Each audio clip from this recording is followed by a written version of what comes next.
Bonjour à tous, on se retrouve pour la suite de Gloomhaven. Donc cette fois-ci on va pouvoir commencer le scénario 2, un trou dans le mur. Donc je vous invite à regarder le premier. Sachez que forcément il y a du spoil, je ne l'avais pas dit à l'oral dans la première vidéo, mais du coup je le mettrai bien en avant dans le montage. Donc là on est toujours sur le scénario 2, donc c'est un scénario qui est dans le guide d'apprentissage du jeu, qui concerne les 4 premiers scénarios. Dans lequel on apprend les règles petit à petit. Du coup, dans ce second scénario, il y a pas mal de choses qu'on va avoir de nouveau. Alors, j'ai pas encore lu le livret, j'ai juste mis en place cette partie-là. Et du coup, j'ai mis les méchants pour 2 joueurs. Là, il y a un petit trésor qui va, en fait, quand on regarde dessous, c'est marqué 14. Et à côté, ça nous dit de chercher le numéro 14 dans l'index des trésors, donc on regardera ça au moment opportun. Ça, ce sont des pions de monnaie. Là, nous avons des pions de pièges, donc ça, c'est moi qui les ai imprimés en 3D, donc le fichier, il est sur Thingiverse. C'est c'est un peu plus sympa que leurs jetons de base, mais bon, vous voyez, ça changerait pas non plus grand-chose, et encore, comme ils sont pas peints, peut-être que ceux-là sont un peu plus jolis. Mais voilà, je les ai imprimés, du coup, je les utilise. Donc là, cette fois-ci, j'ai pas vu d'élite sur le plateau. Pour 2 joueurs, donc là, il n'apparaît pas, là non plus, là non plus. Ici et ici, ils vont apparaître, mais en fait, il y a une porte ici dans le cercle bleu. Et ils vont apparaître uniquement lorsqu'on va ouvrir les portes. Voilà, donc ça, c'était ce qui était noté à côté ici, que j'ai lu. Voilà. Donc on va reprendre les livrets ici. Nous passons donc au scénario 2. Tout d'abord, commencez par ouvrir le livret des scénarios à la page du scénario 2. La configuration sera pratiquement identique à celle du scénario 1 avec les modifications suivantes. Le plateau du scénario nécessite une mise en place supplémentaire basée sur les icônes décrites ci-dessous. En plus de la fiche de caractéristiques, des silhouettes et du marqueur d'initiative pour les pillards verming, vous aurez également besoin des 4 cartes capacités intitulées Pillard Verming de base. Ok, donc ça je les ai ici. Ça, je vais les remettre dans le sac. Pillard Verming de base 1, 2, 3, 4, en effet. Pour le moment, je vais les mettre là. Ça, je range. Hop. La réserve de cartes capacité disponible de votre aventurier contient maintenant 4 cartes de niveau A et 2 cartes de niveau B. En effet. Nouveau élément clé du scénario. Passez un pion monnaie sur chaque hexagone présentant cette icône. Donc il y en a 3. Lorsqu'un aventurier ramasse un pion monnaie, placez ce dernier sur le plateau de l'aventurier. Il sera enregistré à la fin du scénario. En plus des pions monnaie mis en place au début du scénario, un pion monnaie est également placé à chaque fois qu'un monstre est éliminé sur l'hexagone sur lequel il se trouvait. Les pions monnaie ne peuvent être pillés que pendant un scénario. Les pions restant sur la carte à la fin d'un scénario ne sont pas ramassés. Ok. Et du coup, pour les ramasser, là, ils n'en parlent pas, j'ai l'impression. Mais sur la carte ici, ils disent qu'il faut s'arrêter sur la case, en fait, pour le récupérer. Tuile trésor. Placez une tuile trésor sur l'hexagone présentant cette icône. Comme les pions monnaie, les tuiles trésors sont ramassées par pillage. Lorsqu'un aventurier... Ah bah, je l'avais pas vu qui disait ça. Ok. Ah, c'est en pillant, oui, mais c'est ok. Donc, comme les pions, monnaie, les tuiles trésors sont ramassées par pillage. Lorsqu'un aventurier ramasse une tuile, trésor, retirez la tuile du plateau du scénario, notez le numéro inscrit sur l'icône, dans le cadre de ce scénario 14, et reportez-vous à l'index des trésors en 3e de couverture du glossaire des règles. Le glossaire des règles, où est-il? C'est celui-là. 3e de couverture. Du coup, c'est là. Ok, bah on verra ça à la fin. Je sais pas si on peut regarder maintenant ça, mais... Je suis pas sûre. L'aventurier qui pille reçoit immédiatement cette récompense. Tout comme les pions monnaie, les tuiles trésors doivent être ramassées au cours du scénario. Elles ne sont pas obtenues automatiquement à la fin d'un scénario. Ok. Donc en fait, il faut les récupérer avant d'avoir tué tous les vermings. Tuile piège. Placez une tuile piège sur chaque hexagone présentant cette icône. puis placez un pion de 3 dégâts sur chaque piège. Ah. Ok, 1, 2. Alors du coup, ça va peut-être pas être pratique. Je vais le mettre dessous, moi. Hop. Ça fait mal, 3 dégâts.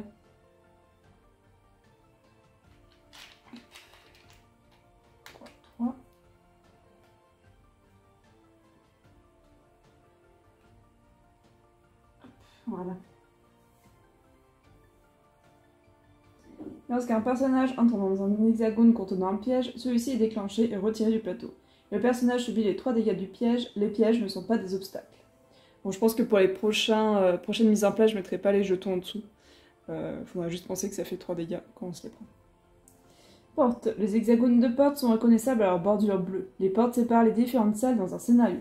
Seuls les monstres de la salle dans laquelle les aventuriers commencent sont mis en place au début d'un scénario. Allez-y, installez les monstres pour ce scénario, mais ne placez aucun monstre sur les icônes représentées dans la partie inférieure, qui est une salle séparée et non révélée. Un aventurier peut se déplacer sur un hexagone de porte dans le cadre d'un déplacement normal. Lorsqu'il le fait pour la première fois, la porte est alors ouverte. Un pion activation est placé sur la porte pour indiquer qu'elle est ouverte.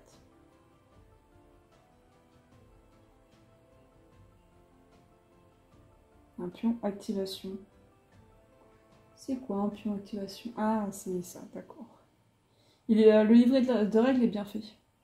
La plupart du temps, dans les livrets de règles, on a des pages au début qui nous décrivent chaque pion, etc. Et il faut à chaque fois changer de page, de revenir au début pour savoir ce que c'est. Et là, ils ont la présence d'esprit de les mettre à côté.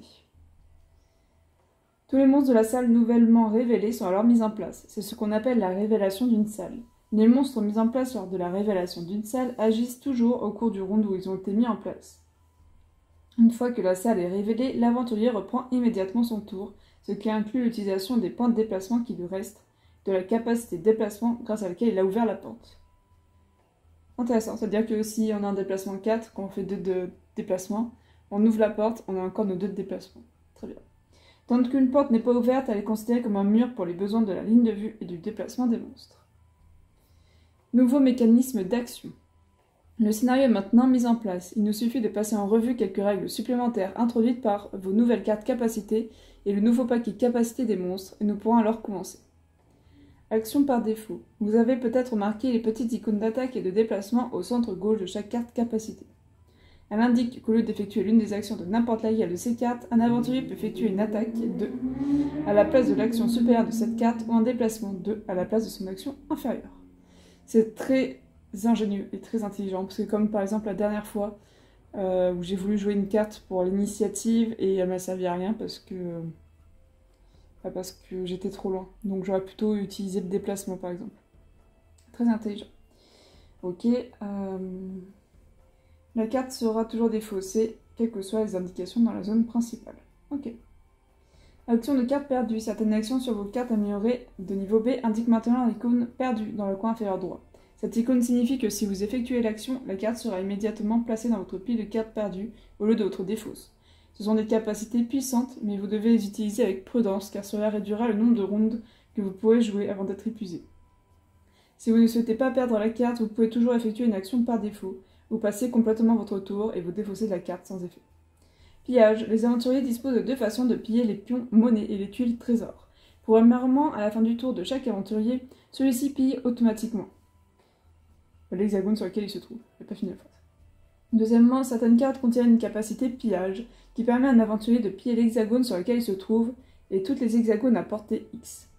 Ainsi, la capacité pillage 1 permet à l'aventurier de ramasser tous les pions monnaie et les tuiles trésors dans l'hexagone sur lequel il se trouve et dans chaque hexagone adjacent. Ok. Donc typiquement celui-ci, c'est la carte qu'il nous présente. Ok. Effet de zone. Certaines attaques permettent aux personnages de cibler des adversaires situés sur plusieurs hexagones, comme avec le mot-clé cible. Dans ce cas cependant, ce qui peut être ciblé est précisé par une représentation de la zone. Chaque représentation est composée d'une combinaison de 2 icônes suivantes. Un hexagone gris indique l'hexagone que le personnage actif occupe actuellement. Moi je l'ai pas, mais... Un hexagone rouge... Ah non, mais il n'y a pas forcément. Ah si, chaque représentation est composée d'une combinaison des deux icônes suivantes. Bah pas moi. Un hexagone rouge indique que les adversaires peuvent se trouver pour être affectés par la capacité. Les attaques de zone, comme toute autre attaque, ne peuvent pas cibler les alliés. Si une capacité avec l'effet de zone spécifie une portée et aucun hexagone gris, il suffit qu'un des hexagones rouges se trouve dans la portée spécifiée, ok, même si cet hexagone ne contient pas d'adversaire.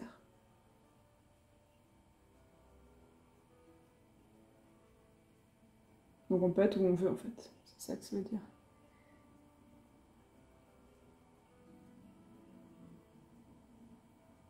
Une attaque à distance avec effet de zone sur un adversaire adjacent gagne toujours des avantages. Okay. Si plusieurs adversaires sont visés, une carte modificateur d'attaque distincte doit être piochée pour chacun d'entre eux. Si plusieurs adversaires sont visés, une carte, ok. Tout comme les autres capacités ciblées, les aventuriers ne peuvent cibler des adversaires que dans des hexagones en ligne de vue. Toute rotation ou inversion d'une représentation de zone est invalide. La carte ci-contre indique que l'aventurier peut effectuer une attaque 3 de mêlée sur deux hexagones adjacents l'un à l'autre. La carte ci-contre indique que l'aventurier peut effectuer une attaque 3 à distance sur tous les adversaires dans le groupe de 7 hexagones, tant qu'au moins un des hexagones représentés est à portée.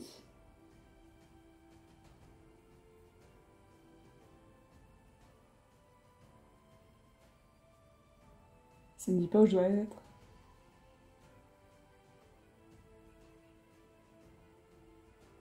En fait, ça revient même. On peut être sur le bord ou au milieu, en fait. Sauf que vu qu'il y a portée, si on est à côté, on a des avantages. Ok. Poussée et traction. Poussée et traction sont deux effets qui, comme les états, peuvent être attachés aux attaques ou exister en tant que capacité autonome. Chacun de ces effets est accompagné d'un nombre qui indique de combien d'hexagones la cible peut être poussée ou tirée. Poussée X, la cible est forcée de s'éloigner de X hexagones maximum du personnage qui agit. Chaque déplacement individuel doit éloigner la cible du personnage. La cible est forcée de se déplacer de X hexagones maximum vers le personnage qui agit. Chaque déplacement individuel doit rapprocher la cible du personnage.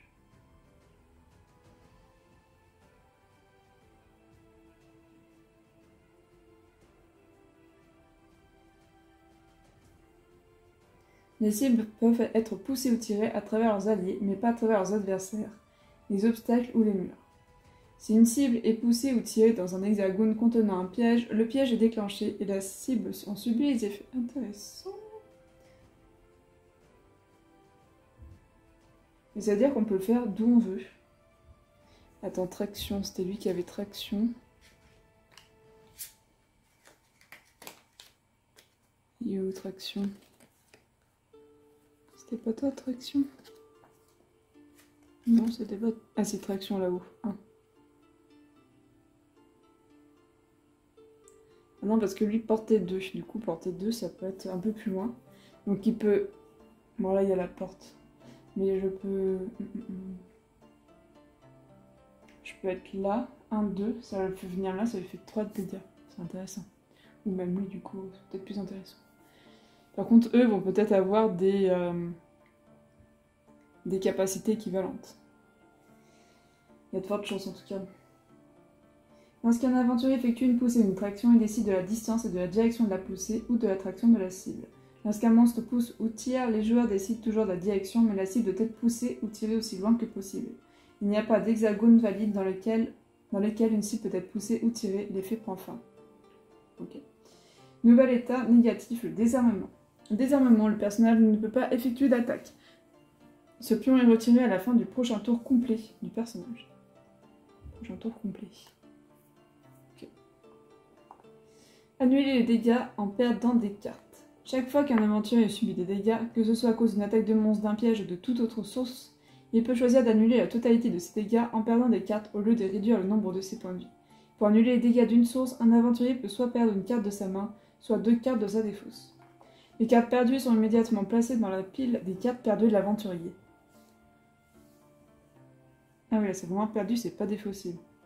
Ok. Notez que les 2 cartes qu'un aventurier a sélectionnées pour le round en cours ne sont pas en main et n'intègrent sa défausse qu'à la fin de son tour. Les joueurs doivent faire attention à la perte de cartes car cela réduit le nombre de rounds qu'ils pourront jouer avant d'être épuisés. Il peut cependant être préférable de perdre des cartes plutôt que de subir des dégâts, surtout lorsque ces dégâts épuiseraient de toute façon le personnage en abaissant à 0 le nombre de ses points de vie. Échec d'un scénario. Il est possible que tous les aventuriers s'épuisent avant que vous n'ayez terminé le scénario, ce qui entraîne un échec. Si cela se produit, vous devrez recommencer le scénario depuis le début et le rejouer. Tous les pions monnaie que vous avez gagnés jusqu'à l'échec du scénario et placés sur votre plateau d'aventurier sont convertis sur une feuille de personnage, de même que l'expérience acquise. Les tuiles trésors ne pouvant être pillées qu'une seule fois, conservez les récompenses obtenues lors de leur pillage. Tous les événements du scénario sont replacés comme lors de sa première mise en place, y compris l'objectif. En outre, si vous avez des difficultés importantes avec un scénario, assurez-vous d'abord que vous ne négligez aucune règle. Si tel est le cas, mais que vous continuez à échouer, vous pouvez, au début d'un scénario, faire pivoter toutes les fiches de caractéristiques de monstres de leur enveloppe vers la section de niveau 0 pour faciliter les choses. Ils ont vraiment pensé à tout dans ce jeu. Nouveau mécanisme de monstres. Paquet capacité de monstres. Si dans le scénario 1, les capacités de monstres étaient totalement prévisibles, à partir de maintenant, les monstres effectueront à chaque ronde des capacités basées sur une carte aléatoire de leur propre paquet capacité. Ce paquet de 4 cartes pillard vermine de base doit être mélangé et placé face cachée à côté de la fiche de caractéristiques du pillard vermine. Ok. Donc c'est cela. Bon, il y en a 4, ça va être rapide à mélanger. De toute façon, je connais pas leur effet. Pendant la section de cartes, quand tous les personnages ont révélé les 2 cartes pour le round, retournez la carte du dessus du paquet capacité de chaque groupe de monstres actuellement en jeu. Tous les pillards vermine font partie du même groupe, donc une seule carte est retournée pour tous. Cette carte va maintenant déterminer l'initiative du groupe de monstres et les capacités qu'ils effectuent à leur tour. Ok. Ah oui, du coup, on va pas trop savoir si on joue avant ou pas. Certaines de ces cartes possèdent l'icône recyclage dans le coin inférieur droit. Ce qui signifie que toutes les cartes jouées de ce paquet doivent être remélangées à leur paquet à la fin du round, de la même façon que les cartes modificateurs d'attaque. Ok. Contrairement aux capacités... Ah, attends, à la fin du round. Ok. Contrairement aux capacités des aventuriers qui donnent des valeurs spécifiques pour le déplacement de l'attaque et l'attaque, les capacités de monstres modifient les caractéristiques de base du monstre. Par exemple, si une capacité indique attaque plus 1 et que la valeur d'attaque de base est 2, le monstre effectuera alors une attaque 3. Un monstre n'effectue que les capacités indiquées sur la carte. S'il n'est pas précisé déplacement, le monstre ne se déplace pas. Comme ce scénario comporte 2 salles séparées, il est possible que vous commenciez un round là où il n'y en reste plus de monstres sur le plateau. Dans ce cas, ne retournez pas une nouvelle carte pour les pillards vermling et jouez simplement les tours d'aventurier jusqu'à ce que la porte soit ouverte. Une fois la deuxième salle révélée, si une carte capacité de monstre n'a pas été retournée pour les pillards vermling, ce tour, retournez-en une immédiatement. Okay. Dans tous les cas, si l'initiative des monstres révélés est inférieure à celle de l'aventurier qui les révèle, ils agissent immédiatement après le tour de cet aventurier. Pour l'indiquer, placez leur marqueur d'initiative après le sien, dans l'ordre. Sinon, ils agissent normalement dans l'ordre d'initiative et leur marqueur d'initiative est passé en conséquence. Interaction des monstres avec les pièges. Tous les monstres considèrent les pièges comme des obstacles lorsqu'on détermine leur focalisation et leur déplacement, à moins que le déplacement passant par un piège soit leur seule possibilité d'atteindre leur cible en focus. Dans ce cas, ils trouveront un chemin vers celle-ci qui passe par le moins de pièges possible. Ok. Attaque à distance des monstres. Certaines attaques de monstres seront désormais accompagnées d'une valeur de portée, un peu comme les attaques d'aventuriers. Toutes les attaques à distance des monstres fonctionnent exactement comme les attaques à distance d'aventuriers. Lorsqu'il se déplace, un monstre ne se déplace que de la distance minimale requise, à concurrence de sa valeur de déplacement maximale, pour se mettre à portée, afin d'attaquer sa cible en focus. Étant donné qu'une attaque à distance sur une cible adjacente gagne des avantages, le monstre évite cette situation autant que possible. Si le monstre est capable de se déplacer suffisamment, il se déplace à concurrence de sa valeur de déplacement maximale jusqu'à ce qu'il ne soit plus adjacent à son adversaire en focus. Si le monstre subit également l'état confusion ou une autre source de désavantage, il n'a aucun intérêt à s'éloigner puisqu'il ne perdra pas son désavantage, donc il ne se déplace pas. Un monstre ne se déplace selon ses règles que s'il effectue une attaque à distance. Si le monstre effectue une attaque de mêlée ou s'il n'effectue aucune attaque, soit parce qu'il subit des armements, soit parce qu'il ne peut pas attaquer, il se déplace normalement en essayant plutôt de se rapprocher de son adversaire en focus. Ok. Le monstre a une capacité de déplacement de 3 et une capacité d'attaque à portée 3. Il se focalise sur l'artificier, puis se déplace de 2 hexagones pour éviter d'avoir un désavantage en effectuant une attaque à distance sur une cible adjacente. Ah oui, il s'éloigne. Ok. Avec cela, vous savez tout ce que vous devez savoir pour jouer scénario 2. Rappelez-vous la structure d'un tour. Section de cartes, ordre d'initiative, tour des aventuriers et des monstres et Fin de tour. Commencez par lire l'introduction et les règles spéciales, puis choisissez vos cartes pour le premier round, et revenez ici lorsque vous avez terminé le scénario. Du coup, on va pouvoir commencer ce scénario. J'ai ces cartes-là qu'on va mettre ici. Donc là, on va choisir... On va choisir notre carte. Alors déjà, il faut que je les place où je veux. Je vérifie juste pour pousser. Je choisis bien où je l'envoie. Ouais, c'est bien ça. On choisit où on l'envoie. Du coup, forcément, plus éloigné de nous. Mais du coup, je pourrais l'envoyer là, donc ça me semble pas mal. Ok, donc l'artificier. Donc on va essayer de faire ça. Donc là, j'ai poussé 1 déjà. Déplacement 3, pousser 1, c'est top. Il va aller là-dedans. Ça va lui faire 3 de dégâts. En sachant qu'il a 5 points de vie.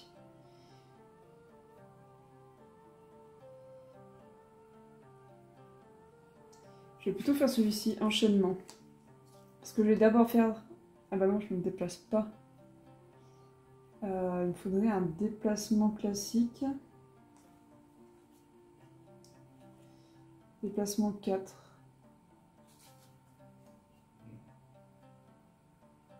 Ça fait beaucoup de déplacement 4, c'est dommage.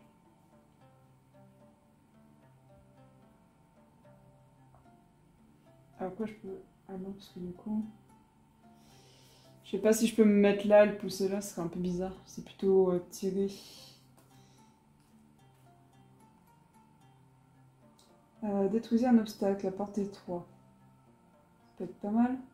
Mais je n'ai pas d'obstacle à portée 3. Bon, moi je pense qu'on va faire ça et ça. Ce qui est un peu dommage quand même d'utiliser. Est-ce que j'ai pas autre chose? Bon, on va faire plutôt celui-là. Avec un déplacement 2 et la destruction d'un obstacle. Donc je vais mettre le 20 en premier pour essayer de jouer en première. Parce que s'il vient là, ça m'embête un peu plus. Ça fera casser mon plan. Ok. Ensuite ici, pillage 1, ça m'intéresse. Ça m'intéresse. Tous les jetons et tuer le trésor. Il faudrait que je me mette à me porter 1.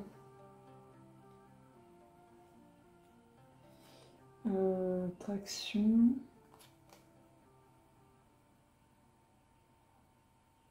Ouais, bien, je pourrais pas le...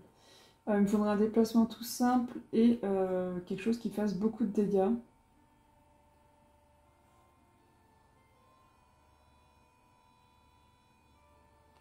Si un adversaire a 2 hexagones ou moins, il a désarmement. C'est pas mal. Celle-ci est pas mal pour sa partie haute. Après, ta action, c'est pas mal aussi. Mais... Du coup, il me faudrait un déplacement. Déplacement de 4, c'est dommage. Je vais plutôt utiliser pillage 1. Et je vais utiliser le déplacement de 2. De toute façon, comme ça, je serai sur la case. On va faire ça. Ok.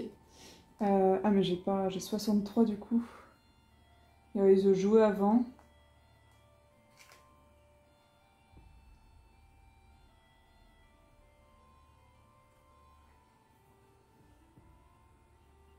Il risque de jouer avant, mais c'est pas très grave.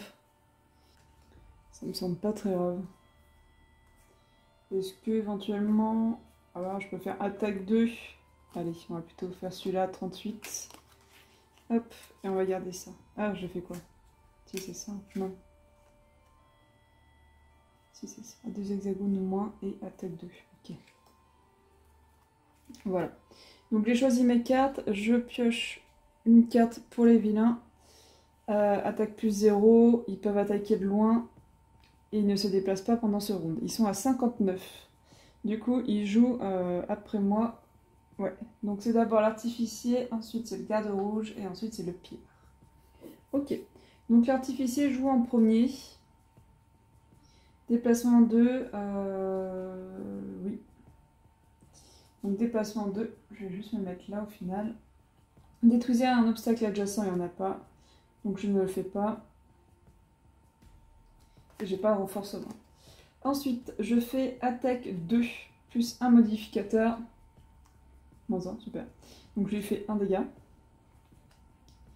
Je vais déjà lui mettre 1, sait-on jamais. Donc c'est le numéro 5, je lui fais 1 dégât. Je lui fais encore 1 dégât plus modificateur, plus 2. Ah, voilà, je l'ai bien touché, donc je lui fais 3 dégâts.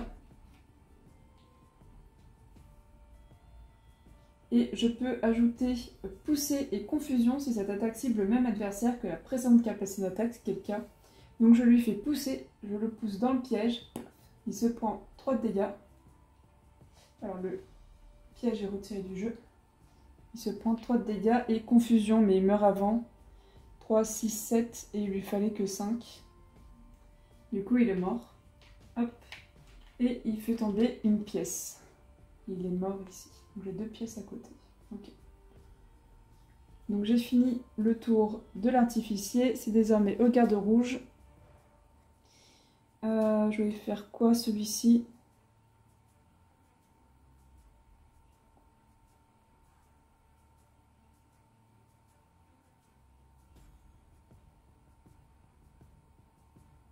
J'aurais pu mieux jouer, mais c'est pas grave, c'est le début. Désarmement. Donc je fais une celle-ci dans la première. Je fais une attaque 2 qui cible celui-ci qui a 2 hexagones ou moins. Et je lui fais subir du coup 2 dégâts avec modificateur plus 2. 4, eh ben. 4 dégâts. J'ai des bons trucs cette fois-ci. Il est à 2. Hop. Et j'utilise cette carte-là pour sa valeur de déplacement ici. Parce que j'ai fait ça, je peux faire ça. Et je me mets sur cette case-là. Donc je récupère un jeton sur le garde rouge. Ça, je défausse. Là aussi j'ai joué, je défausse. C'est donc au tour des... Ah, j'ai oublié de lui mettre désarmement. Désarmement, c'est celui-ci, avec ma carte là. C'est le 2. Donc le 2 ne peut pas m'attaquer.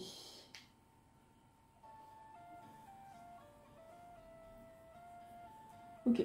Donc c'est à leur tour. Donc le moins élevé, c'est le 2. C'est celui qui commence son attaque à 0. Il peut attaquer à 2 de portée et il peut cibler jusqu'à 2. Mais du coup, lui, il n'attaque pas. Il n'a plus d'armes, ce qui m'arrange beaucoup parce qu'il était à côté. Il ne se déplace pas pendant ce tour. Donc les autres ne peuvent pas m'attaquer puisqu'ils sont à plus de 2 de portée.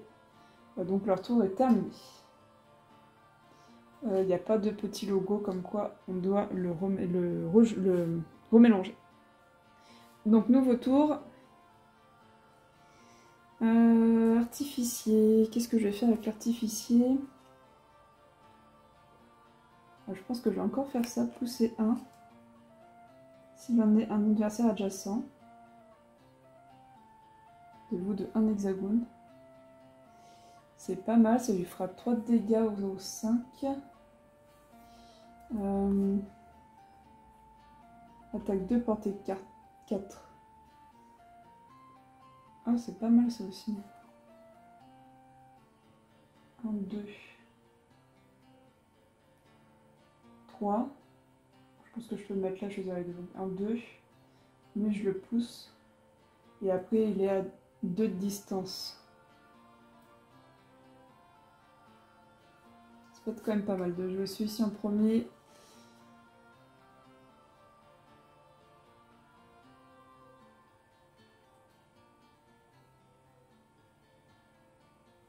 Et après, je vais jouer celui-ci à distance. Ouais, ça c'est possible. Hop, donc je vais faire ça. Donc là, ça me ferait quoi? Déplacement 3, je me mets devant lui. Je le pousse, ça lui fait 3 de dégâts. Et ensuite, je lui fais 2 de dégâts. Si j'ai un plus 1, ça le... non, même pas. Si j'ai un 0, modificateur 0 ou plus, ça le tue. Ce qui est pas mal quand même. On va essayer de faire ça. Donc 19. Faut pas qu'il s'approche de moi. Là, non, je peux pas, donc il est obligé de passer par là dans tous les cas. Ok. Avec le garde rouge, il me reste ça. Donc j'arrive à tuer lui et à me barrer. Alors pillage 1, ça peut être pas mal, mais 3. Déplacement 3, là, j'ai. Et j'ai porté aussi, c'est pas mal. Et là j'ai pillage, ça me permet de tous les récupérer. Oh, il me manquera juste un. 4. On peut passer de là où il y a des alliés. 1, 2, 3, 4. 4, ce serait pas mal. Déplacement 4, ce serait ça du coup. Et traction, c'est pas très intéressant. Les adversaires adjacents, ils sont pas adjacents. Et là, éventuellement, j'ai attaque 3 mobilisation. Il ne pourra pas bouger, ça ne changera pas grand chose. Mais il sera mort sûrement. 1, 2, 3, 4. 1, 2, 3. Il faudrait qu'il bouge avant. 4. Non, dans tous les cas, il sera trop loin.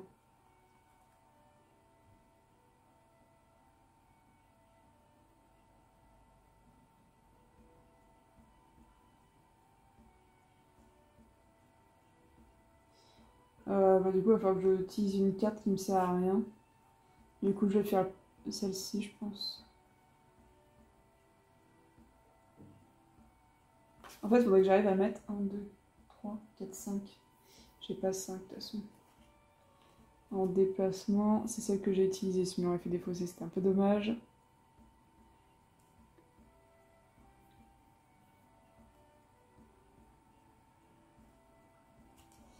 Laquelle je vais jouer? Bon, je pense que je vais rester sur...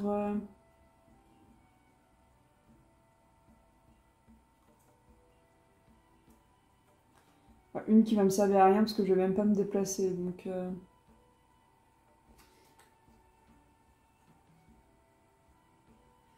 Après, éventuellement, il ne faudrait pas que ce soit celui-ci qui termine. Pousser 1. Il sera dans le piège, il va mourir là-bas, il n'y aura plus de piège, donc il va pouvoir avancer. 3, 4. Ah si, lui il va mourir donc. 1, 2, 3, 4. Enfin, il va mourir, faut déjà que je le tue en fait. Faut déjà que je le tue, j'oublie ça moi. Que lui il a encore en vie. Il lui reste un point de vie, mais c'est pas une raison pour l'oublier. Je vais faire une attaque à distance. 1, 2, 3. Il n'est pas mortel. 1, 3, 4, ça marche aussi. Il est à 2 de distance.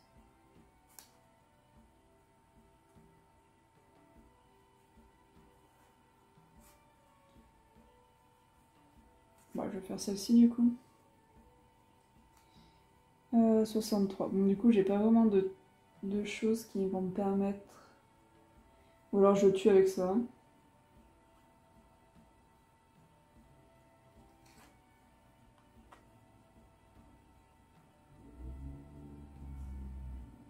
Et je me déplace. On va plutôt faire ça. Comme ça, je m'assure de pouvoir le tuer avant qu'il me tape. Ok, et ça, il me reste ça. J'ai fait mes choix. Je retourne.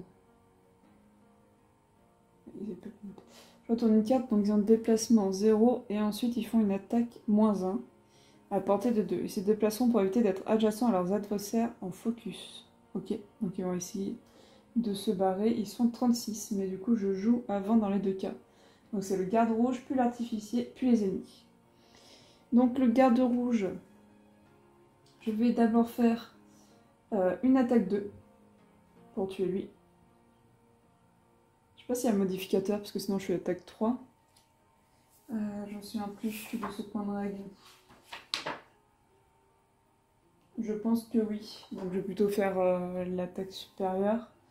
Je suis là, ici. Attaque 3. -2. Il est même pas mort. Ah si, c'est bon. 3, 4, 5.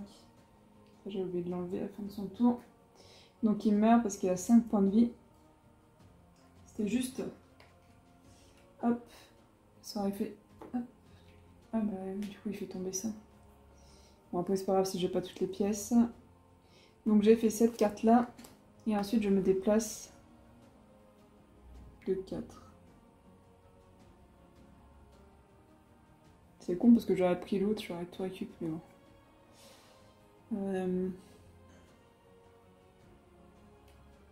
Est-ce que je m'arrête là? Prochain tour, j'avance de 3. Je crois que je vais tout utiliser, c'est un peu le souci. Je perds un peu de temps, mais je sais pas si c'est bien les pièces. Allez, on va essayer de tout récupérer.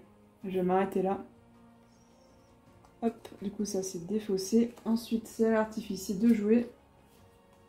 Donc l'artificier il se déplace de 3 et il fait pousser 1. 1, 2. Je m'arrête là, je récupère ça. Donc j'ai fait celle-ci, je pousse. Alors je sais plus où il était. Il était là je crois. Je pousse l'adversaire de 1.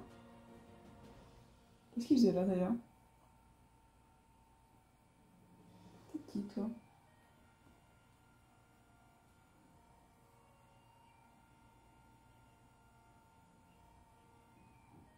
Qu'est-ce qu'il fait là?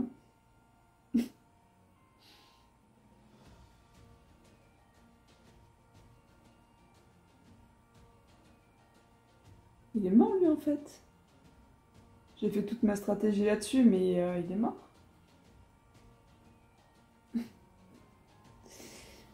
J'ai oublié de l'enlever.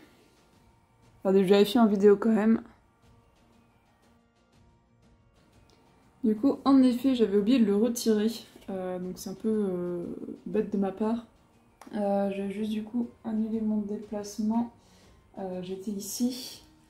J'ai 4 de déplacement. 1, 2, 3, 4.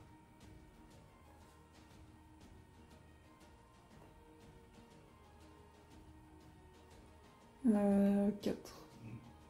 Sachant que l'autre il va avancer, il va m'attaquer. Portée de 2 de toute façon. 1, 2, 3, 4. Portée 4. On peut faire ça. Ah non, mais j'ai que 3, sinon ça me fait 1, 2, 3 en soi. Et portée 4. Ok, on va faire ça. 1, 2, 3, je m'arrête ici. Donc ça c'est jouer. Ah mais je me trompe, c'est pas bon là. Viens ici, c'est juste que je défausse pas au bon endroit. Hop, je le défausse. C'est pas le bon. Pousser 1 si bien adversaire adjacent, mais du coup il n'y en a pas. Et du coup, attaque 2 à 4 de distance. Il est à 3. Du coup, je peux l'attaquer avec un modificateur de 0, donc je lui fais 2 dégâts. C'est toujours ça de prix. Au 5. Ok. Donc ça, c'est défaussé. C'est désormais à son tour, donc il se déplace de 1. Oups. Donc il va pas aller dans le piège, hein, il n'est pas bête. Et je ne savais pas calculer parce que du coup, je suis quand même adjacent. Donc il me fait par défaut 2 dégâts et il a un modificateur de plus 2, donc 4, moins son désavantage ici, qui est de 1, donc il me fait, je me suis perdu, 3 dégâts. 3 dégâts, ça pique un peu quand même. Je suis à 5. Ok, donc le tour est terminé. Nouveau tour, il nous reste ça.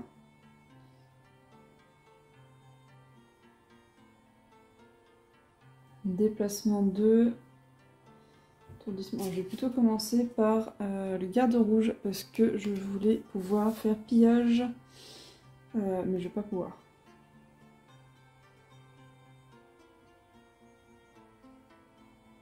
Dans tous les cas, de toute façon, je suis un peu bloquée. Il y a forcément quelque chose que je vais pas pouvoir faire.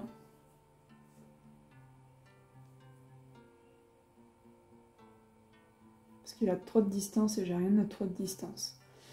Ok, bah je vais de toute façon me déplacer de 2.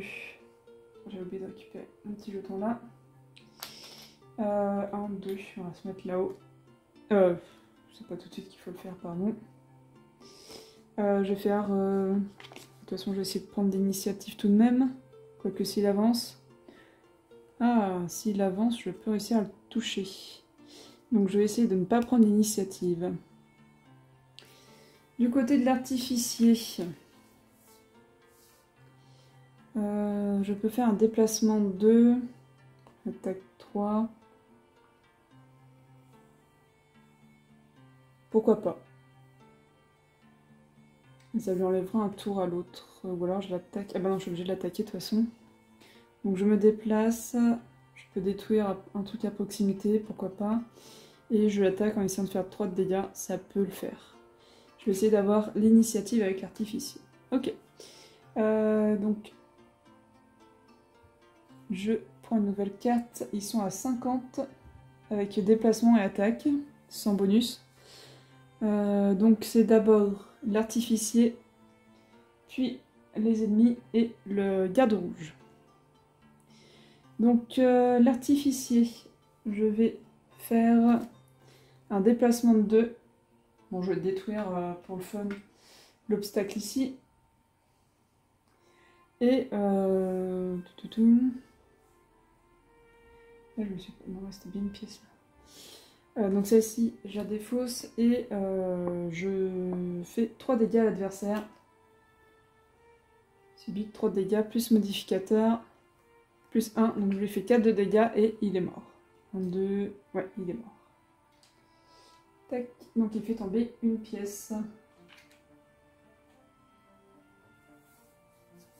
Ok, donc finalement il n'y a pas de tour pour eux.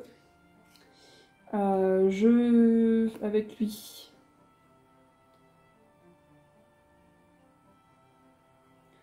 je me déplace de 2. 1, 2.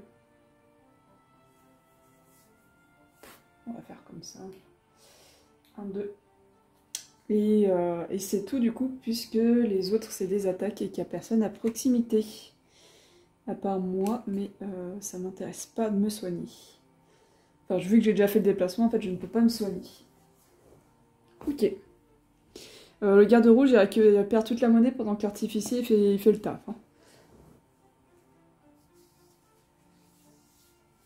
Alors, où est-ce qu'on en est? Un nouveau tour, sauf que je dois faire un repos bref. Faut pas trop que je traîne à avancer, parce qu'après je n'aurai plus assez de cartes.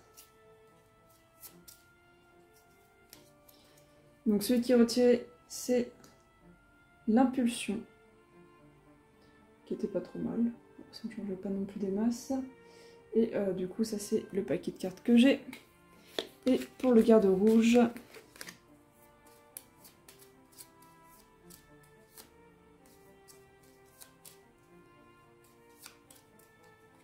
ce sera 2 perdus. Celle-ci, ok. Et ça, je garde. Est-ce qu'il faut que je fasse pour le paquet capacité monstre? Je me souviens plus. C'est pas précisé, donc peut-être que la dernière fait en sorte de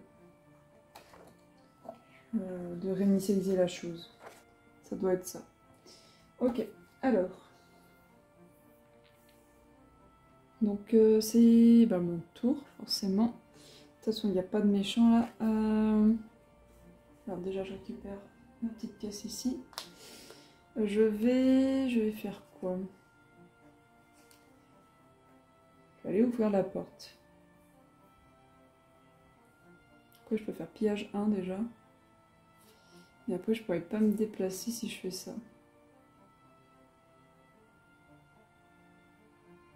Mais je vais quand même aller ouvrir la porte. Donc je vais faire déplacement 4.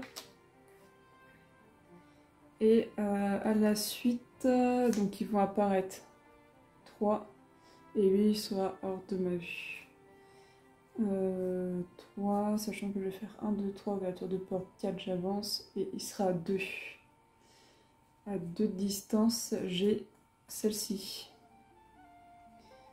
63. Ok, donc je vais jouer ça. Ça, je garde de côté. Et l'artificier, qu'est-ce qu'il va faire?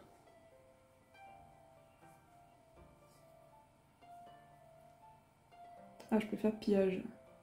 À 1.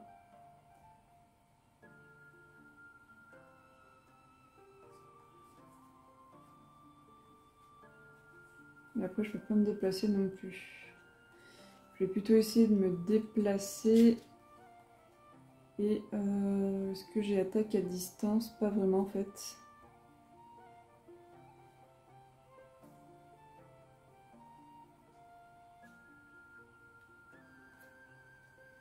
1, 2, 3, 4, je serai adjacente.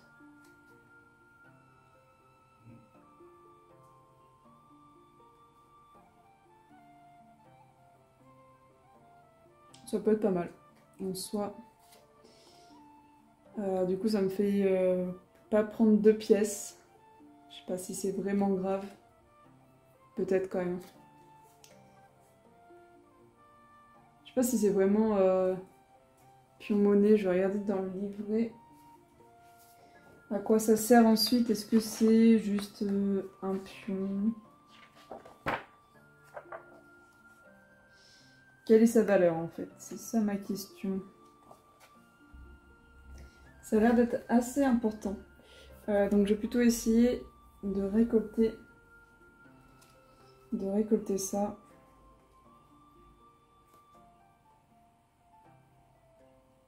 Donc on va faire pillage 1 pour récupérer lui. 1, 2, déplacement 2.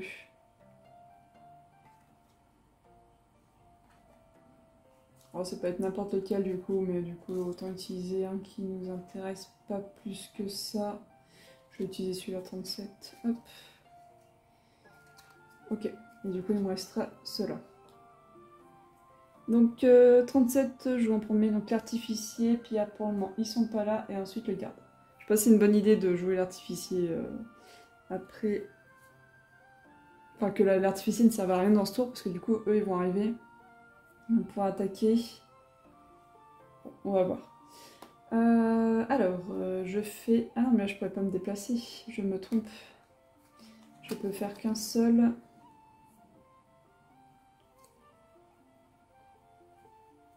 Ouais, bon, on va quand même faire celui-là, parce qu'il sert à... Enfin, pas qu'il sert à rien, mais il va pas m'être utile, je pense.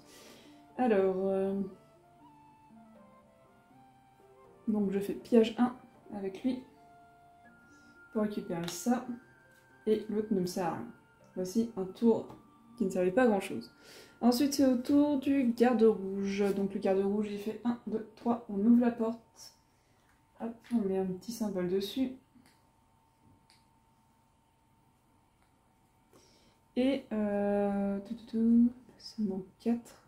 Du coup, je peux continuer mon déplacement. Alors, déjà, il spawn. Tac, tac. Et je me déplace encore de 1.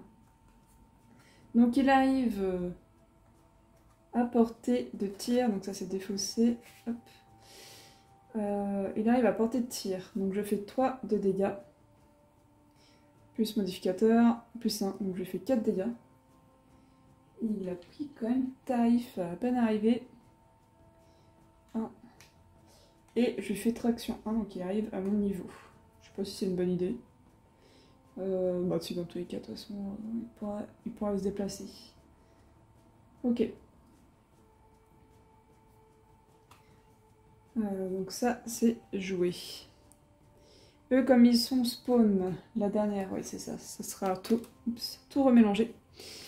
Donc ça va être le 1 qui joue en premier, donc il fait pousser 1. Il va pousser tous les adversaires adjacents. Donc ça va me pousser quelque part. Dire là. Donc de 1 de distance. Son attaque vaut plus 1. Et portée à 2. Plus 1, donc on prend un modificateur. Donc de base il me fait déjà 3 de dégâts. Moins 1, il me fait 2 dégâts. Donc là je perds 2 points de vie. Pas fait trop mal. L'autre... Alors je sais pas s'il devait se déplacer, mais je pense pas parce qu'il était à portée. Donc ça aura fait des avantages. Celui-ci il va se déplacer du coup de 1. C'est pareil. Ok, donc là je dois remélanger le paquet vu que c'est la fin du round.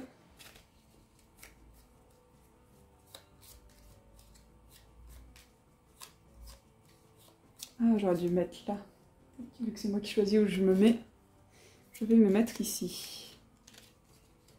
Ok, un nouveau tour. Alors, l'artificier, je vais le faire se déplacer.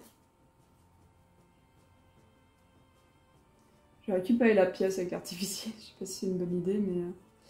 Tac, portée de 4. 3, 4, il a 4. Mais est-ce que la ligne de vue est... Oui, la ligne de vue est bonne. Donc je vais faire, enfin je vais programmer ça plutôt. Donc le 2 et le 4, hop, comme ceci. Et il va me rester une seule carte. Ici, le garde rouge, qu'est-ce que je vais faire? Je vais faire traction. Quoique de toute façon, il y a de fortes chances que l'autre le tue. Donc on va se mettre un grand déplacement. 1, 2, 3. Enfin, j'ai pas de grand déplacement. Donc ce sera 2 au mieux. Ce serait un peu dommage d'utiliser celui-ci. À 2 cases ou moins, de toute façon, un 2. Ouais, dans tous les cas, ça me changera pas grand chose. Ah si, je peux me soigner. Bah non. Après, je me déplace pas du coup en soi. C'est peut-être pas si grave. Ouais, si je préfère me déplacer. Bah, je vais faire 90 et 38. Ça me changera pas grand chose qu'il avance, je pense. Même si c'est 2, 1, 2, 1, quoique.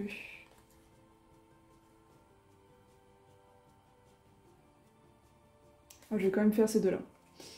Ça va me rester. Et ça va être les actions en cours. Les pillards, eux, ils vont nous faire quoi? Ils vont être à 50. Du coup, là... attends, je voulais pas être première.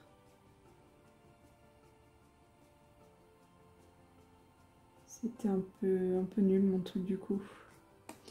Tant pis, j'ai joué comme ça. Même si j'ai dit que je ferais l'inverse, c'est joué. Donc eux, ils sont à 50. Donc c'est d'abord l'artificier, ensuite les... moi, pillard, et ensuite...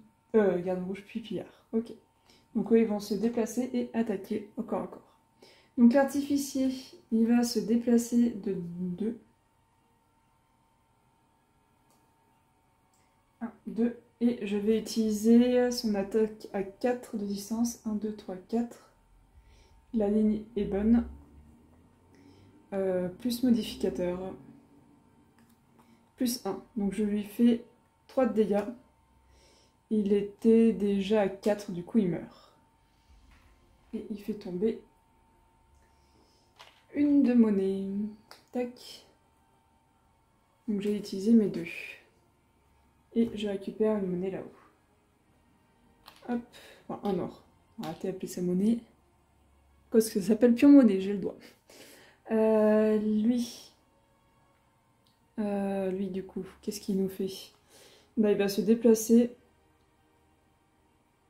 Donc là, j'ai pas d'avantage en fait à essayer de le tuer tout de suite. Donc je vais plutôt faire 1, 2, 3, 4, 5 en utilisant celle-ci.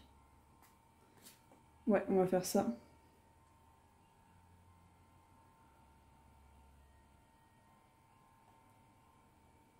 Allez, on va se tenter. Donc ça me l'a fait perdre. 1, 2, 3, 4, 5. Et celle-ci ne sert à rien, je la défausse. Ah, je suis plus qu'à... Ah non. Ok, donc ça je le récupère. Donc c'est 14. Donc ils disent qu'il faut regarder le glossaire. C'est pas ça. Hein. C'est pas ça mon glossaire? Mais si, c'est ça mon glossaire. Ok, je n'étais pas à la bonne page. Donc c'est le trésor 14 qui me rapporte 3 pions monnaie. Intéressant. 1, 2, 3. Il est riche, il a les poches bien pleines. Donc ensuite, c'est à l'adversaire de jouer. Il avance de 1 et il fait une attaque de mêlée, mais du coup il est trop loin, donc ça ne fait rien. Nouveau tour, donc il me reste 1. Est-ce qu'il faut que je pioche forcément 2? J'ai déjà oublié.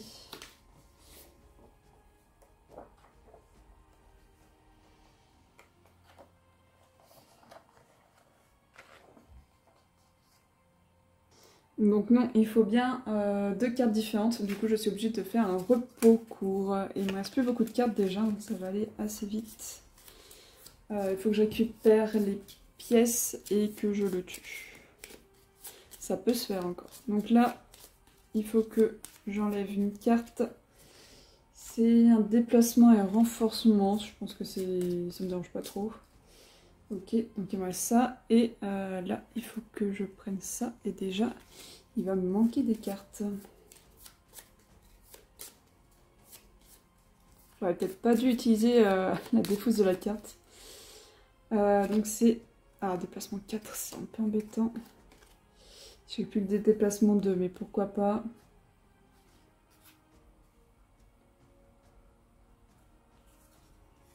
Ok. Nouveau tour. Qu'est-ce que je vais faire avec l'artificier? Donc l'artificier, j'ai dit déplacement 4 déjà. 1, 2, 3, 4. Donc ça va m'intéresser. Et...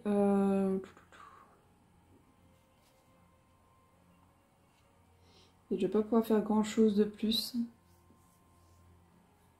Sauf peut-être celui-là, portée 2, mais du coup non, parce que je le vois pas. Par défaut, du coup, je vais utiliser celui-là. Et je veux jouer en première, quoique s'il avance, lui, je pourrais peut-être jouer ça. Donc on va essayer de mettre la valeur la plus élevée en première. Hop, et du coup, le garde rouge, il faut qu'il se déplace. Ah, voilà, il se déplace pas d'ailleurs, il peut faire ça. Ouais, s'il va se déplacer. Il va se déplacer. Pour faire celui-ci. Sinon, du coup, je peux pas faire celui-là. Je vais faire attaque 2. Ou soin. Soin, et je vais essayer de jouer en premier. Faire le déplacement et l'attaque à distance.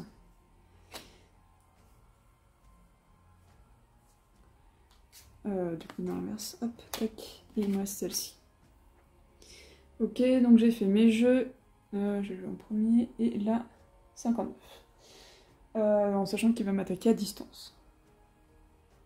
Il se déplace ou il ne déplace pas?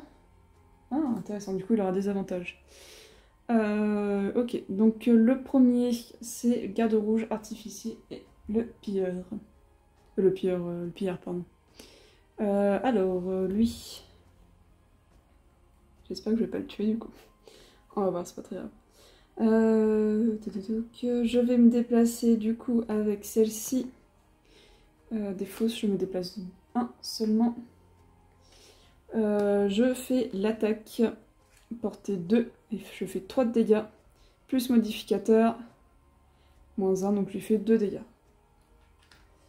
1, 2, c'est le numéro... C'est quel numéro lui? 3, de toute façon il reste que lui, on s'en fiche un petit peu. Je fais 3 de dégâts et je fais l'attraction pour qu'il arrive à mon niveau. Ok, je vais récupérer la pièce vu que je me mets dessus. Ensuite, l'artilleur. Je vais... C'est pas ça, c'est celui-là. Du coup, ça tombe plutôt pas mal d'ailleurs. Ah bah non. Ah non, parce que je peux pas faire celui-là du coup. Bon, c'est pas grave. 1, 2, 3, 4. J'arrive là-dessus et il est trop loin pour que je fasse une attaque de distance, celui-ci, étant donné que j'ai utilisé. Donc c'est défaussé sans être utilisé et je récupère ce petit jeton. C'est autour de lui, donc il se déplace pas, donc il m'attaque, donc plus proche. Ah non, il va attaquer lui. Il va attaquer lui, comme ça il a pas de désavantage. Il en attaque deux de toute façon. Zut. Ok, donc il attaque d'abord lui sans désavantage, 0. Donc il me fait 2 dégâts. Donc je passe à 3. Et ensuite il attaque lui avec des avantages. Donc ça fait moins 1, donc il me fait 1 dégât. Donc je passe à 7. Nouveau tour. Nouveau tour, il me reste 2 cartes pour l'artificier.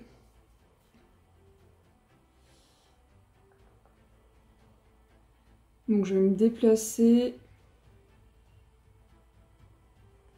Je vais me déplacer et faire cette attaque là. Ouais, on va faire ça. Donc j'essaie de jouer en premier. Et par contre, le garde rouge, il doit faire un repos court. Est-ce que ça lui fait perdre son tour? En soi, j'ai pas fait gaffe à ça.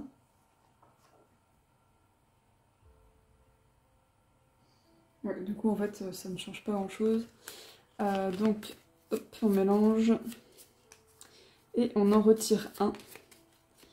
Bon, ça ne changera pas grand-chose. C'est l'attaque 3, portée 2. Ok. Donc il me reste ces deux-là. Là je lui fais automatiquement 2 dégâts. Et après je fais ça, subit 2 dégâts plus modificateur. C'est pas mal. On va faire ça. Et lui j'avais déjà joué. Le pillard, il joue en 36, donc il joue avant lui, avant les deux. Il joue en premier. Pillard en premier, après c'est l'artiller et le garde rouge. Donc en premier, il va se déplacer. Ça m'arrange pas. Tiens, je vais le mettre là. Donc je peux choisir. Je vais le mettre là et il a -1, par contre il a portée 2. Donc il va attaquer le garde rouge. Il attaque le garde rouge avec modificateur, donc il fait 1 dégât. Plus 1, 2. Et je passe à 5. Ensuite, c'est le tour de l'artificier qui va se déplacer de 3 maximum. Je peux pousser un adversaire, mais ça ne me change pas grand chose. Si là, ça m'évitera de... Ouais, je vais le pousser là. Paf. Donc ça, c'est défaussé. Et je peux faire attaque 2 et attaque 1, donc avec modificateur. Attaque 2, -1, donc je lui fais 1 dégât. Et je lui refais une attaque avec modificateur, 1 plus 1, 2. Donc il est mort en fait. Il est à 5, donc il est mort. Nickel. Donc il est mort, il fait tomber une pièce. Et cette pièce, est-ce que je peux la récupérer ou pas? Vu que c'est la dernière et qu'il me reste encore celui-là. Donc ça s'arrête dès...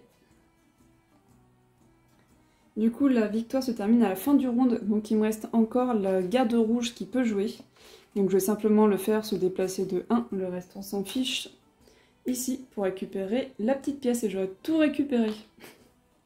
Voilà, alors, ok. Alors je me rends compte que j'avais pas lu l'introduction. Je suis très mauvaise, mais du coup on va le lire maintenant. Les traces sont faciles à repérer. Les vermings n'ont jamais été connus pour leur subtilité. Vous suivez les griffures et la piste d'un corps traîné pour vous retrouver au pied des murs de Havre-Nuit. Le soleil trépas, mais quelque chose cloche.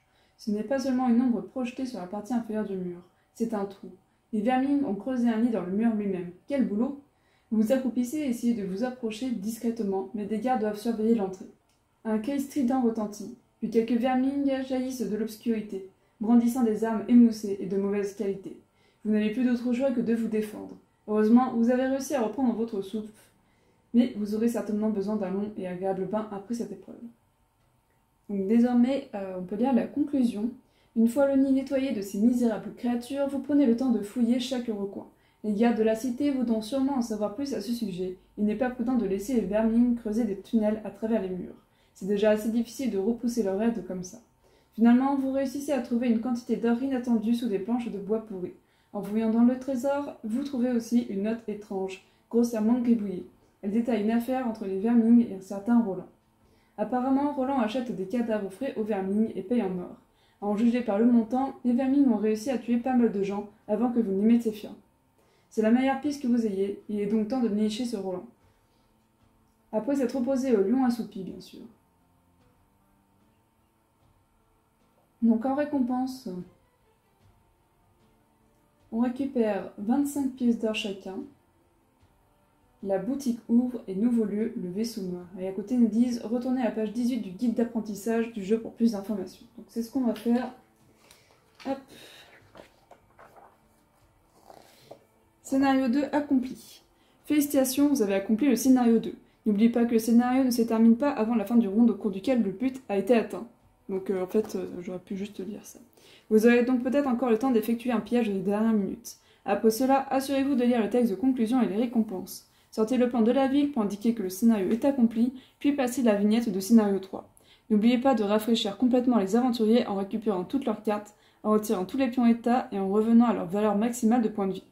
De plus, en récompense, chaque aventurier reçoit 25 pièces d'or, dont nous devrions maintenant nous occuper avec les pions monnaie que vous avez ramassés pendant le scénario. Chaque joueur doit maintenant compter combien de pions monnaie il a ramassés pendant le scénario et les convertir en or. Dans tous les scénarios abordés dans ce livret, chaque pion monnaie vaut 2 pièces d'or. Chaque aventurier ajoute les pièces d'or qu'il a ramassées à la récompense du scénario. Il note ce nombre sur sa feuille d'aventurier dans la rubrique Notes. Puis remet les pions monnaie dans le bac. Lorsqu'un aventurier dépense son or ou en gagne grâce au scénario futur, modifiez ce nombre pour acheter le total de ces pièces d'or. Les aventuriers ne peuvent à aucun moment partager les pièces d'or ou les pions monnaie. Ok. Donc il faudra faire attention que chacun récupère un peu tout, parce que là par exemple, l'artificiel n'en a que 3. Donc déjà, je reprends les fiches, je les ai là. Alors, l'artificier quadrille, notre cher Boom. Il a 6 plus 25, 31. 31 or.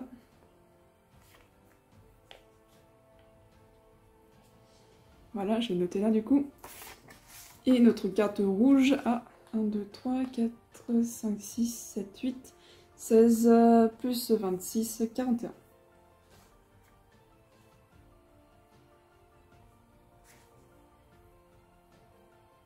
Ok, donc j'ai ajouté également ici.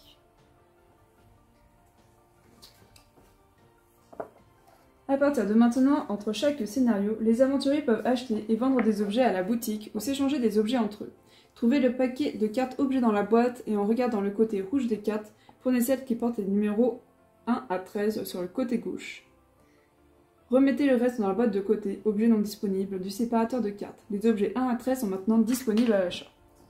Cool, du nouveau matériel, j'aime bien. Alors voilà, hop, on va sortir ces petites cartes. Alors, 1 à 13. Donc déjà, ils sont en plusieurs exemplaires. 1 à 13. Hop, donc ça, c'est toutes les cartes. Donc il y en a déjà un bon paquet qu'on peut acheter. Et ça retourne dans la boîte, dans les objets non disponibles.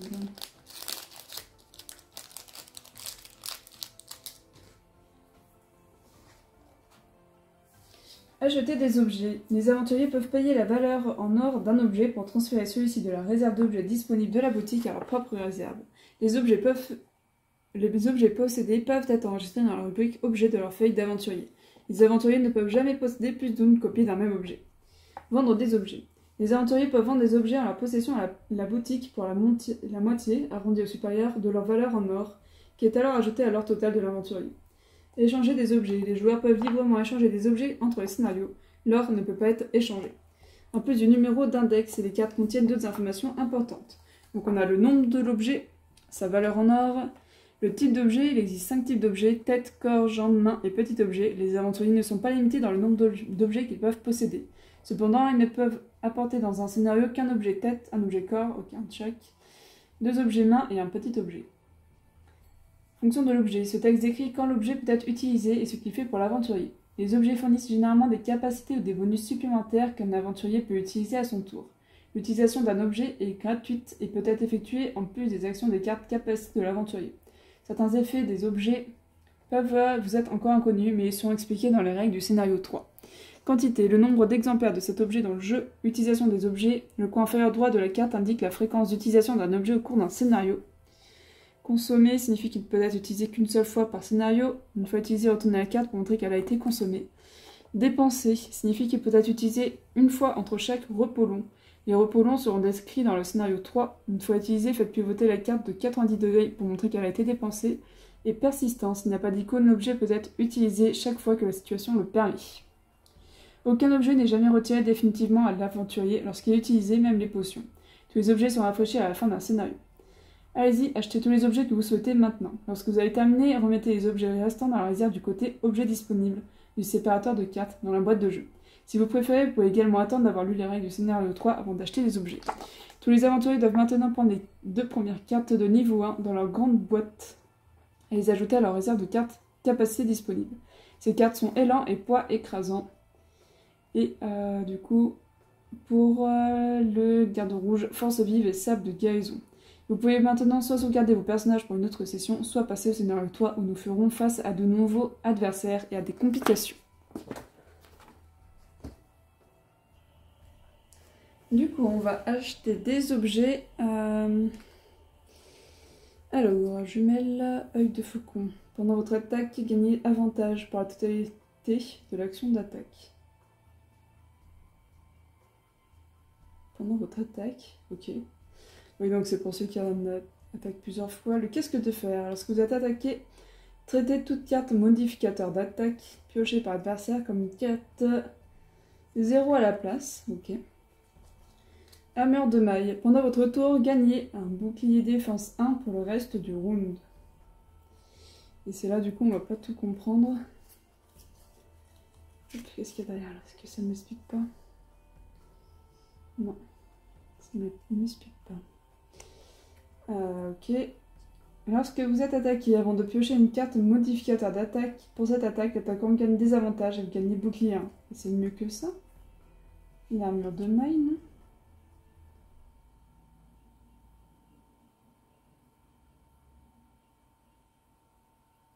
Ah, quoique non, celui-ci il est persistant, alors que celui-ci non. Enfin, persistant, hein. Il n'est pas persistant, parce que ça veut dire que je peux l'utiliser à chaque fois.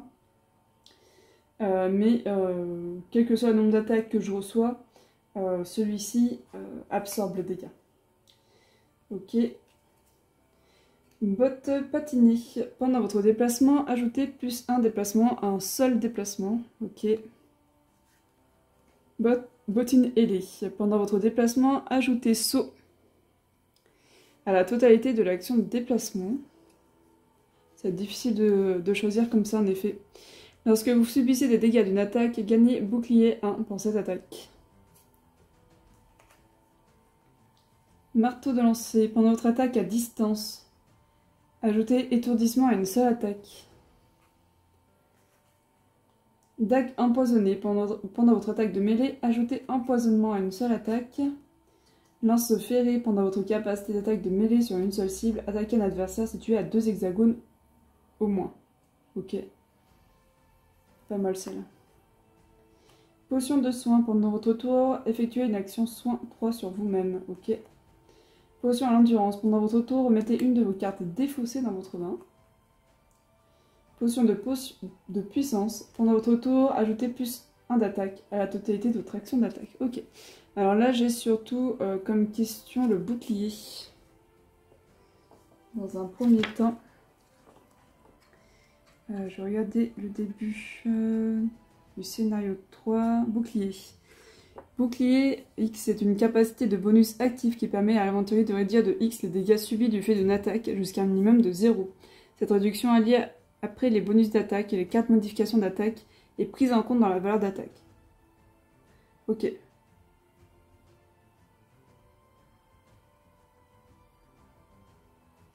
Les bonus de bouclier peuvent s'additionner. Ils peuvent être appliqués dans n'importe quel ordre. Ok. Ça concerne aussi uniquement les attaques et pas les pièges. Ah mais c'était marqué là, j'avais pas vu. Ok, mais c'est plutôt intéressant. Donc là, gagner avantage pour la totalité de l'action attaque. Ça, je le ferai bien pour lui. Et pour le garde rouge, je lui mettrai une armure de maille et je crois qu'il resterait 11. Il me semble qu'il lui resterait 11. Je lui prendrais bien une potion. Alors soin, pas forcément parce qu'il a déjà la possibilité de soigner.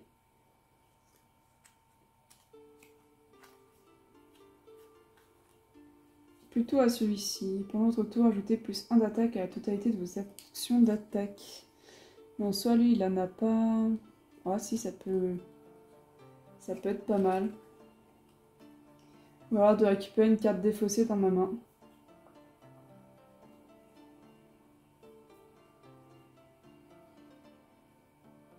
Ça peut être pas mal. Après, là, j'en ai pas une qui est vraiment exceptionnelle. Au point de...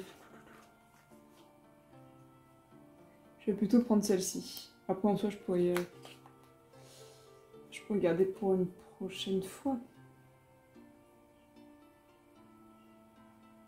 Je peux aussi prendre des bottes. Ah, les sauts, c'était quoi les sauts? C'est peut-être pour passer au-dessus d'un obstacle, je pense. Mais vu que j'ai l'artificier, c'est moins intéressant. Il est où? Saut. Certaines capacités de déplacement portent l'effet saut. Un déplacement accompagné d'un saut n'est pas affecté par le terrain ni les personnages adverses. Le saut permet de franchir les obstacles et les personnages adverses et ne déclenche pas les pièges et permet d'éviter les pénalités liées au terrain difficile. Les personnages ne peuvent pas sauter par-dessus les murs et tout déplacement avec saut doit se terminer sur un hexagone valide. Si un déplacement avec saut se termine sur un piège, ce dernier est déclenché. Ok. Donc ça m'intéresse pas plus que ça. Par contre ça peut être... bah non, en fait, après ça j'ai pas les moyens.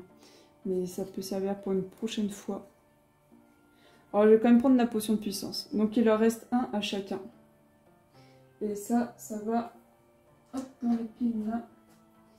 Avec les cartes non disponibles. Les objets non disponibles. Allez. Hop, ok. Donc je modifie sur leur fiche personnage à chacun. Ils n'ont plus que un point, un d'or. J'ai pas de gomme à porter, donc je vais juste barrer le premier chiffre. Et je ferai ça plus au propre après. Ok. Voilà. Est-ce qu'il me restait quelque chose à lire dans la suite des étapes? Je ne crois pas. Je crois qu'il nous invitait là du coup à sauvegarder. Ce qui va être mon cas. Ah non, il faut déjà prendre les cartes.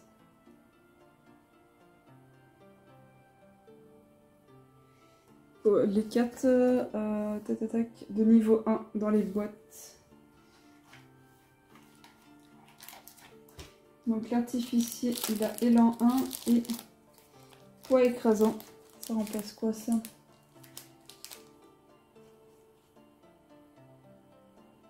Ah non, ça les ajoute, ça ne les défausse pas. Je sais pas regarder du coup. Élan et poids écrasant. Oula. On aura l'occasion de les lire plus tard. Ajoutez plus 2 d'attaque à vos 2 prochaines attaques. Ok, et doublez la valeur de votre prochaine capacité de déplacement. On verra ce que ça fait. Attaque 3. Ajoutez plus 2 d'attaque et gagnez 1 si la cible est adjacente à un mur.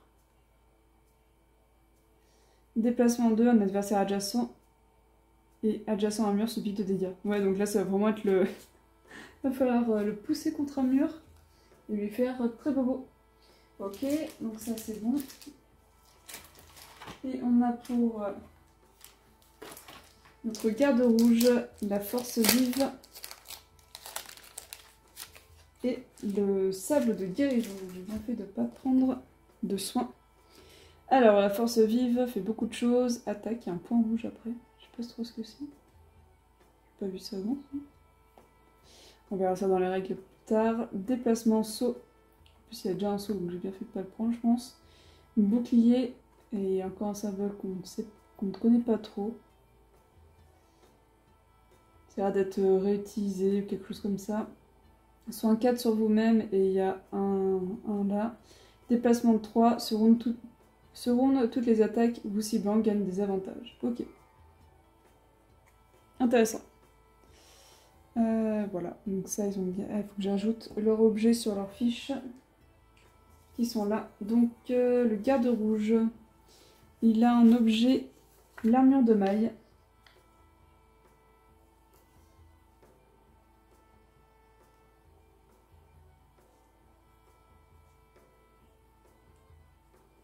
Et la potion de puissance.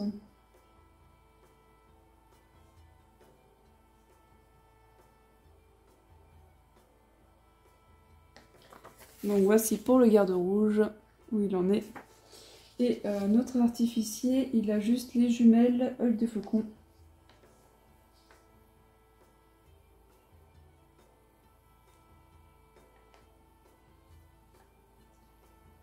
Œil de faucon. En fait, je suis en train de me rendre compte que je suis en train de me faire un tank avec le garde rouge et ce qu'on appelle un DPS. Un personnage qui va faire beaucoup de dégâts avec l'artificier. Donc voici l'artificier. Voilà. Très sympa ces petites fiches qu'on fait évoluer. C'est vraiment simple mais efficace. Donc lui, il sera à 8. Il reprend ses vies de départ et le garde rouge, il sera à 10. On perd les jetons monnaie. Hop, qu'on remet ici. Et toi aussi. Voilà, ça va retourner là-dedans. Hop, les pièges avec les dégâts. Et voilà.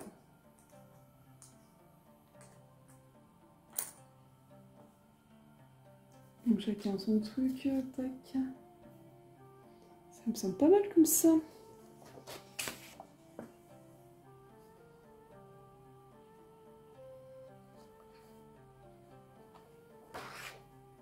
Donc voilà, on a atteint la fin du scénario 2. Et je vous dis à la prochaine pour le scénario 3. Bonne journée, amusez-vous bien.